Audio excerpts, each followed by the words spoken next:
নিজের বিরুদ্ধে ওঠা অভিযোগ মিথ্যে তা প্রমাণ করে দলের স্বচ্ছ ভাবমূর্তি বজায় রাখলেন মালদহের তৃণমূল শ্রমিক নেতা। তথ্য প্রমাণ ও অভিযোগকারীর মামলা প্রত্যাহারের কপি নিয়ে মালদা প্রেস কর্নারে সাংবাদিক বৈঠক করে তার রহস্যভেদ করলেন ওই তৃণমূল শ্রমিক নেতা জয়ন্ত বোস।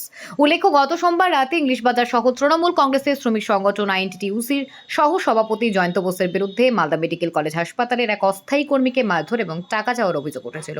এই নিয়ে মঙ্গলবার থানায় অভিযোগ দায়ের এবং বিক্ষোভ দেখিয়েছিলেন অস্থায়ী কর্মীদের একাংশ। কিন্তু সেই ঘটনার সপ্তাহ না ঘুরতে তৃণমূল শ্রমিক নেতার বিরুদ্ধে ওঠা অভিযোগ নিজেই প্রত্যাহার করে নিলেন অভিযোগকারী ও অস্থায়ী কর্মী সাহিম বিশ্বাস। নমস্কার, আমি জয়ন্ত ঘোষ, আইএনটিটিইউসি ইংলিশ বাজার শহর সহসভাপতি। গত 26 তারিখ রাত 12টা নাগাদ আমাকে সংক্রান্ত একটা নিউজ গোটা মালদা জুড়ে এবং আমাদের আঞ্চলিক খবর এবং আমাদের কিছু জাতীয় স্তরের খবরের চ্যানেলে আমাকে নিয়ে কিছু খবর বেরোয় যে আমি সেদিন রাত্রে মদ্যপ অবস্থায় গিয়ে কিছু কর্মীদেরকে মারধর করি এবং টাকার দাবি করি। তাই সংক্রান্ত সমস্ত কিছু তথ্য এবং কি জন্য কি ঘটেছিল সম্পূর্ণ বিস্তারিতভাবে বলার জন্যই আমি আজকে আপনাদের এখানে নিজে এসেছি এবং সাথে আমার আরও দুজন দাদা এবং কর্মী আছেন হসপিটালেরই, যারা কাজ করতো, বর্তমানে কি হয়েছে সমস্তটাই বিস্তারিতভাবে আমি তুলে ধরছি আপনাদের কাছে। তারপরে আপনাদের যা প্রশ্ন আপনারা সেটা করবেন। নিচের দিকে নামিয়ে বলো। হ্যাঁ, তারপরে আপনাদের যেটা প্রশ্ন আপনারা সেটা করবেন। ডাইরেক্ট বলুন, ডাইরেক্ট বলুন। তো না মাইক্রোফোন রেখে দাও তো, অডিওটা ভালো আছে। হ্যাঁ, দাঁড়াও, ঠিক আছে। বিস্তারিতটা আমি আসছি, তারপরে আপনাদের যা প্রশ্ন আপনারা করবেন, আমরা সকলে তার উত্তরটা দেব। আচ্ছা, প্রথম জিনিস হলো সেদিন রাতের বেলা আমাদের মাতৃমা বিভাগে, প্রথমে আমি বলে রাখি, আমি যেহেতু 8-10 বছর ধরে হসপিটালের সমস্ত পর্যায়ে কাজকর্ম করতাম এবং আমি আমাদের তৃণমূলের দলের হয়ে সমস্ত কিছু কাজকর্ম এবং পেশেন্ট পার্টির কোনো অসুবিধা বা মানুষের কোনো অসুবিধা হলে রাত বিরাতে আমি ছুটে গিয়ে সেই কাজগুলো করি। তো সেদিন রাতের বেলা মাতৃমাতে আমাদের একটা মহিলা প্রসবের জন্য যায় এবং তার প্রচণ্ড পেন ওঠে।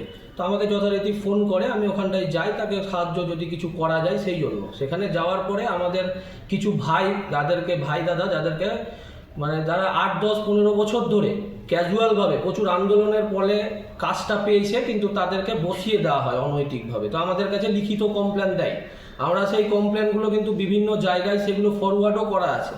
তো আমরা রাতের বেলা ওখানে যাওয়াতে তো আমাকে কিছুজন দেখায় যে এই 3-4 জন এরা নতুন ঢুকেছে। তো আমরা তখন তাকে বলি যে ভাই তুমি কোথায় থেকে ঢুকেছো।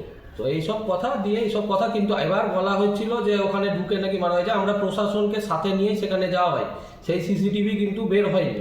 তো আমরা তখন সেই জায়গা থেকে বলি যে প্রশাসনের একজন পুলিশ আধিকারিকও আমাদের সাথেই ছিল, আপনারা ওখানে সিসিটিভি ফুটেজ নিয়ে নিতে পারেন মেডিকেল কলেজ থেকে।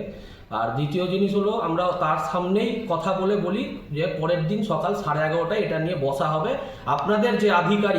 আপনাদের যে কোম্পানির এজেন্সির যে আধিকারিক তাকে একটু ফোন করে জানানো হোক বা ডাকা হোক। তার নাম সম্ভবত সিদ্ধার্থ দাস।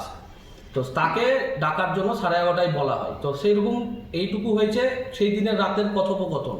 পরের দিন 27 তারিখ জানতে পারি আপনাদের মানে মিডিয়ার মাধ্যমেই যে আমার নামে এবং আমার এক ভাই যে আমার সাথে থাকে এবং সেও হসপিটালের একজন কর্মী ছিলেন বর্তমানে, ওটাও আমি বিস্তারিতভাবে বলছি।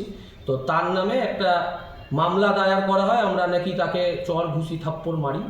তো দিয়ে আমাদের নামে 5 লক্ষ টাকা নাকি আমরা দাবি করি, এরকম মামলা করা হয়। তো আমি সেই জায়গা থেকে জানতে পারার পরে আমার ওই দিনই একটু বাইরের ব্যাপার ছিল ট্রিটমেন্টের। তো আমি ট্রিটমেন্টে যাওয়া নিয়েও লটানো হয়, আমি নাকি পালিয়ে গেছি বা কিছু। আমার ফোন খোলা ছিল, আমি সমস্ত কিছু আপনাদের কাছে এখানে তথ্য আছে, আমি সবই তুলে ধরে দিব, কবে কি টিকিট কাটা হয়েছে, কি হয়েছে। তো আমি এগুলো যাই হোক বিস্তারিতভাবে জানাচ্ছি আর কিছুক্ষণ পরে, আপনারা জিজ্ঞেস করবেন। আর ব্যাপার হলো যে আমাদের ওই ঘটনার পরে আমি যখন জানতে পারি আমার নামে এরকম অ্যালিগেশন এসছে, আমি তখন তৎক্ষণাৎ সকলের সাথে যোগাযোগ করি। কেন কি আমাদের কাছে সমস্ত তথ্য আছে, যে এই তথ্যতে আমাদের লিখিত সমস্ত কিছু ডিএম স্যার থেকে, আমাদের আইসি স্যার থেকে, আমাদের এমএসবিপি স্যার থেকে, এই কোম্পানির নামে অ্যালিগেন্স থেকে, কাজ থেকে অনৈতিকভাবে বসানো থেকে সমস্ত কিছু। তো এটা হলো একটা মানে প্রাথমিক আপনাদেরকে জানালাম। আর ওই কোম্পানি যখন 15ই আগস্ট সম্ভবত আমাদের মেডিকেল কলেজে প্রথম হ্যান্ডওভার চার্জেস নেয় বিগত কোম্পানি এসসি কনস্ট্রাকশনের কাছ থেকে, নেওয়ার পরেই অনৈতিকভাবে ওখানে 135 জনের কাজ করার কথা। আমার কাছে এখানে রোস্টারের ছবিও আছে, সেখানে 212 জন কাজ করছে, তারও বেশি তো কম হবে না। কাউকে হাতে টাকা দেওয়া হচ্ছে, কাউকে ফোন পেতে টাকা দেওয়া হচ্ছে। যারা তার প্রতিবাদ করতে যাচ্ছে তার শিকার হয়েছে এই দাদারা দুজন, একজনের নাম পিন্টু শেখ আর দিগ্বিজয় মজুমদার, তারা তার শিকার। এনারা আজকে 8-10 বছরের উপর মালদা মেডিকেল কলেজে ওই সেক্টরে আন্দোলন করে নিজেদের কর্মজীবন বাঁচিয়ে তারা সেই জায়গা থেকে আজকে যখন প্রতিবাদ করতে যায় তাদেরকে প্রথমে কাজ থেকে সরিয়ে দেওয়া হয়। আজকে তাদেরকে কিন্তু কাজ থেকে কোনো কিছু কাগজপত্র ছাড়াই কাজ থেকে সরিয়ে দেওয়া হয়, এবং তারা যখন এর প্রতিবাদ করে যে আমাদের জয়নিং লেটার নেই তো আমাদের স্যাক লেটার কই, তখন তাদেরকে বলা হয় যে এগুলো বেশি কথা বললে পুলিশ দিয়ে উঠিয়ে দিব এবং আমরা তাদের নামে কেস করব। এই সব ভয় দেখিয়ে তাদেরকে বসিয়ে রাখা হয়। তারা আমাদেরকে এসে জানায়, আমরা সেই মানুষটাকে সেই সময় যখন ডেকে পাঠানোর জন্য বলি, সে তখন নিজস্ব কিছু আমাদের বিরোধী দলদের সাথে হাত মিলিয়ে এই সমস্ত কিছু করে আমাদের দলকে এবং আমাকে সাথে আমাদের মালদা মেডিকেল কলেজের সমস্ত কর্মীদেরকে একটা অসম্মানের জায়গায় নিয়ে আসে। আর বর্তমানে কিছুদিন আগে যে 8-10 জন যারা আন্দোলনের জন্য প্রতিদিন বলছিল স্ট্রাইক করব, না অ্যারেস্ট না করলে স্ট্রাইক করব, তাদের জন্য অবগত করে রাখি যে আমার বিরুদ্ধে কেসটা করেছিলেন তার নাম শাহিম বিশ্বাস সম্ভবত, তারও আছে। তিনি নিজের স্বইচ্ছায় কালকে কোর্ট আমাদের আইসি স্যারের সামনে এবং আমাদের কোর্ট থেকে ফার্স্ট ক্লাস ম্যাজিস্ট্রেট দ্বারা ওনার এফিডেভিট করিয়ে আমরা সেটা আইসি স্যারের কাছে জমা দিয়ে তিনি স্বেচ্ছায় ওই কেস উঠিয়েছেন। তাকে যে কোম্পানি প্রেসার দিয়ে এবং তার উপরে তাকে কাজ থেকে তাড়িয়ে দেওয়ার জন্য ভয় দেখিয়ে আমার নামে যে বদনাম করার কথা বলা হয়েছিল, তা ইতিমধ্যে সেই কপিও আপনাদের কাছে আমি দিয়ে দিব প্রেস মিটের শেষে, আপনারা দেখে নেবেন। এবং এই সমস্ত কপি আমি প্রতিটি আধিকারিকদের কাছে আজকে এখান থেকে বেরিয়ে পৌঁছে দেব, এবং আমরা ওই কোম্পানির নামে যে এলিগেশন আছে আমরা আজকে এখান থেকে বেরিয়ে সেই কোম্পানির নামে তার এগেনস্টে একটা কেস করব, আমাদের যেটা করণীয় দলীয়গত। আর এটা আমরা বিস্তারিত আবার আপনাদেরকে পরবর্তীকালে জানিয়ে দেব। বিরুদ্ধে যে অভিযোগটা করেছিল মারধরের এবং টাকা নেওয়ার, যে করেছিল সে নিজেই গতকাল ম্যাজিস্ট্রেটের ওখানে আমাদের এপিডেপিডের মাধ্যমে নিজেই ভয় ভীত সমস্ত করে তাকে বিরোধী দলের কিছু লোক রাতের বেলা উঠিয়ে নিয়ে গিয়ে এরকমভাবে ভয় দেখিয়েছে, কাজ থেকে তাড়িয়ে দেওয়ার কথা বলেছে। ও ভয় পেয়ে ওটা করেছে, সাথে সাথে আমাকে আবার ক্ষমা চেয়েছে। তার সমস্ত কিছু আমাদের কাছে আপনাদেরকে আমি নথি দিয়ে দিলাম, তিনি বসে আমাদের লিখিতর মাধ্যমে সেই কেস আবার উনি নিজেই বলেছেন আমি ক্ষমা প্রার্থী আপনাকে বদনাম করার জন্য। এটা ভিত্তিহীন সম্পূর্ণ, এর কোনো বিষয়বস্তু একদম সম্পূর্ণ ভিত্তিহীন, তার সম্পূর্ণ সাজানো। বুঝলাম। আপনি হাসপাতালে কি করতে গেছেন? আমি আপনাদেরকে ইতিমধ্যেই জানালাম যে সেদিন আমাদের মাতৃমাতে আমাদের একজন মহিলা, একটা অঞ্চলের মহিলার প্রচণ্ড পেটে পেন ওঠে। তো আমি হসপিটালে যেহেতু পরিষেবাটা সংক্রান্ত যেতে হয়, কোনো কিছু দলের কোনো কিছু অসুবিধা হলে, তো আমি সেদিন তো তাও রাত, এর থেকেও আমরা ভোরবেলাতেও যাই, আমরা মাঝরাতেও যাই, এটা কোনো সমস্যা না। কিন্তু সমস্যাটা হলো বিরোধীরা যেভাবে চক্রান্ত করে এটাকে করেছে সেইটা সমস্যা। বিরোধীরা রাত বিরাত এগুলো তো বোঝে না, ওরা শরীর স্বাস্থ্য এগুলো কিছু বোঝে না। তাদের কাছে ওই সন্ধ্যাবেলা 8টার মধ্যে বাড়ি ঢুকে যাবে, খেয়ে দিয়ে ঘুমোবে, এটাই। আমাদের কাছে মানুষের সাথে থাকতে হয় সারা বছর, সে রাত হোক সকাল হোক দিন হোক। আমি ওই পরিষেবা দেওয়ার ডেকেছিল, আমি গিয়েছিলাম, এবং সেই সময় যে আমার কাছে রিটেন কমপ্লেন আছে সেই কমপ্লেন অনুযায়ী জাস্ট দেখা হয়েছিল, তাই জিজ্ঞেস করেছিলাম। এবার সেটাকে সাজিয়ে বিরোধীরা তাকে দিয়ে করিয়েছে, সে আজকে অনুতপ্ত, সে সমস্ত কিছু আমার এখানে উঠিয়ে নিয়েছে। আপনাদেরকে সমস্ত কপি আমি দিয়ে যাচ্ছি। আগামী পদক্ষেপ কি? আমাদের আগামী পদক্ষেপ, আমাদের 2-3 কর্মীদেরকে ওরা বসিয়ে রেখেছে বিভ্রান্ত করে, যার পিছনে একজনই আছে, হ্যাঁ, যে ওনাদের অপারেশন হেড বলে ওনাদেরকে দাবি করে, বা আমাদের ম্যানেজিং ডিরেক্টর বলে।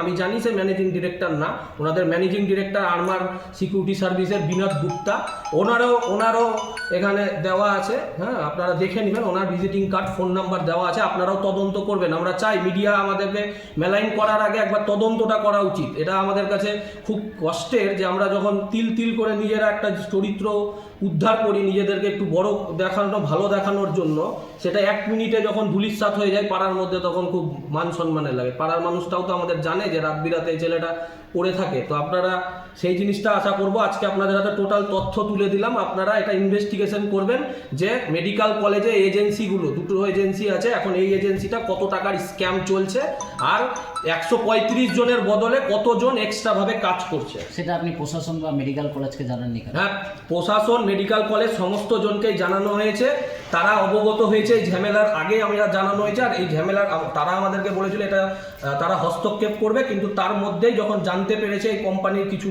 লোক বা আরও কিছু আমাদের বিরোধী দল বা কেউ, তারা রাতারাতি এই জিনিসটাকে মানে চাপা দেওয়ার জন্য আর বদনাম করার জন্য এই জিনিসটা আজকে কিন্তু শাসক দল তো আপনারাই।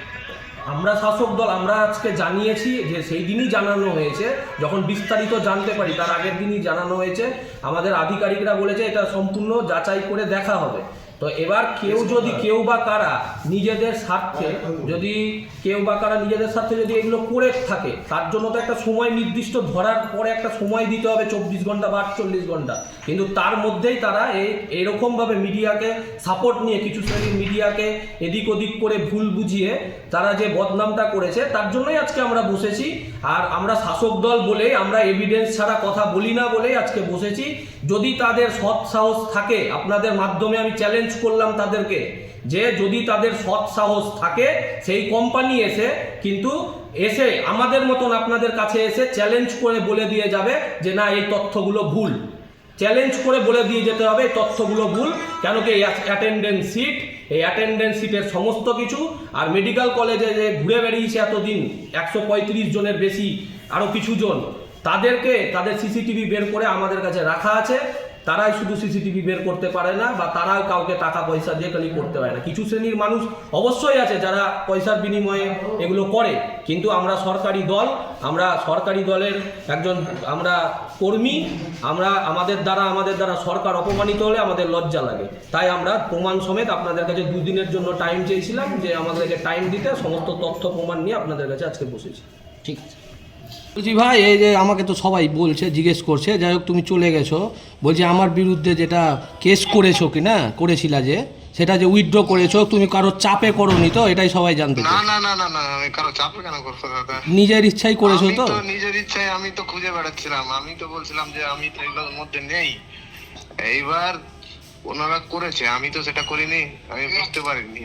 ঠিক আছে, ওইটাই বলছিলাম ভাই। ঠিক আছে, ঠিক আছে। দাদা। করেছিল কে চাপ দিয়েছে?